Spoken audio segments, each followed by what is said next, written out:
You ever been sitting at home watching golf on TV and you see a tour professional hit that super high soft flop shot and think to yourself, how do they do that? Well, get ready, because I'm going to give you 3 keys, 3 secrets that's going to help you, yes, even the weekend golfer, hit this shot. I'm PGA teaching professional Todd Kolb, Director of Instruction for US Golf TV and the Todd Kolb Golf Academy. And believe it or not, hitting a high soft flop shot is not as difficult as you might think if you understand the 3 key concepts that I'm going to explain to you.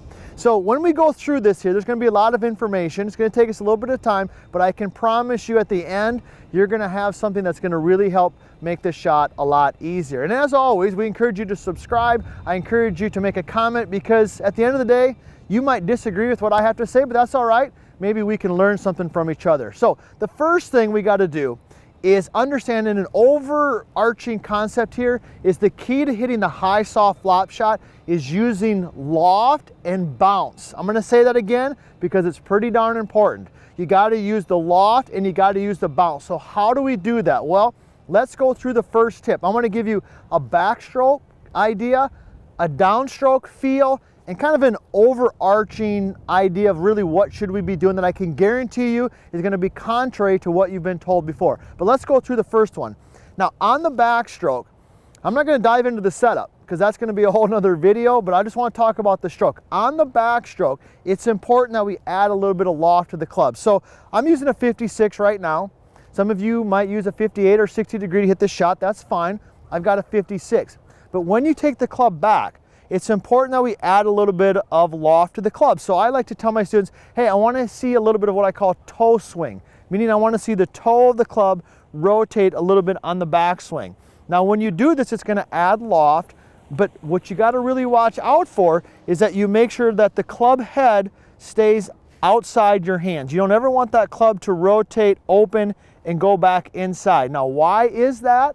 Because when the club goes inside the hands, when I take it back and it goes inside the hands, it tends to bottom out too far behind the golf ball. So I see a lot of golfers rotate the toe on the backstroke, which is fantastic, but when they do that, they rotate it inside. That's disaster. So that's tip number 1. Add some loft, but when you do it, make sure that the toe of the club, the club head stays outside the hands. Now the next tip I want to talk about has to do with the forward motion. And like I said earlier, be sure to comment. If you don't agree with this, we want to hear from you, or maybe you got a little bit of a different style. But on the forward stroke, when you come through, I want to see the lead wrist, which is for me the left wrist. I want to see that lead wrist cup a little bit. So I'm wearing my Titleist glove here today. And when I come through, I want to feel like the Titleist works up towards the sky. Now what this will do is, once again, it adds loft, it adds bounce, and it keeps the face open.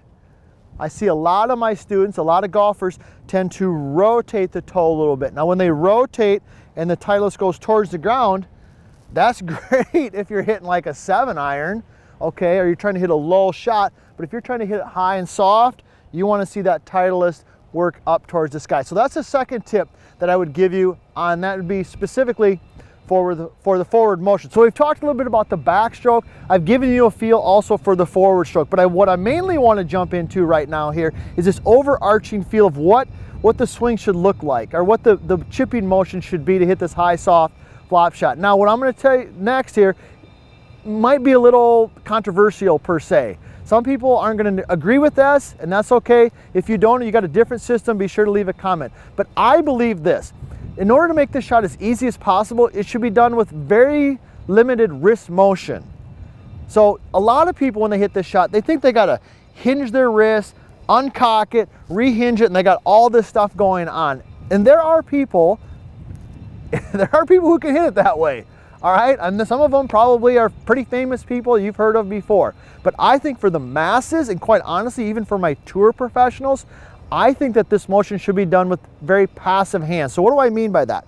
Well, when they make the motion, I like to feel like the butt end of the club, they push the butt end of the club away, and the butt end of the club kind of comes through like this. It doesn't hinge. Notice how when I hinge it, the butt end goes this way, the club head goes that way. Now, when you do that, okay, in essence, you're de-lofting the golf club. And without me going into a bunch of details why, you're just gonna have to trust me that when you hinge it this way, unless you unhinge it, you're basically de-lofting the golf club. So I believe, and I've got tour professionals I work with who can hit this shot, it's very passive. So they push the handle away, they rotate the toe, they give it a little bit of cup coming through, and that ball pops up nice and high and soft. So this shot, believe it or not, the high, soft shot around the green is not as difficult as you think. 3 key things I want you to remember. Number 1 is you got to get some loft on the club. So rotate the toe, but when you do it, make sure it doesn't dive behind you. Number 2, when you come through the motion, feel a little bit of cup in the lead wrist, so the Titleist works towards the sky. That helps maintain loft. And overarching, you don't got to use a bunch of wrist hinge to hit this shot. The hand should be pretty passive, basically just going back and through. Don't feel like you got to do this big hinge and hold or all this other stuff. Keep the shot simple. So those 3 things are going to make this shot easier. Hopefully you've enjoyed this. Be sure to subscribe. Hopefully you like that. If not, leave a comment, or if you like something, you've tried it out, we want to hear from you. And most importantly, we want to help you play better golf. Okay, that's all right? How's the shadows on my hat? Decent? Yep, you're good. Okay. All right, let's stop because this guy's waiting on us. Okay. You feel good, or you want to take it from the top? Is it going to be too much editing for you? Yeah, one of them.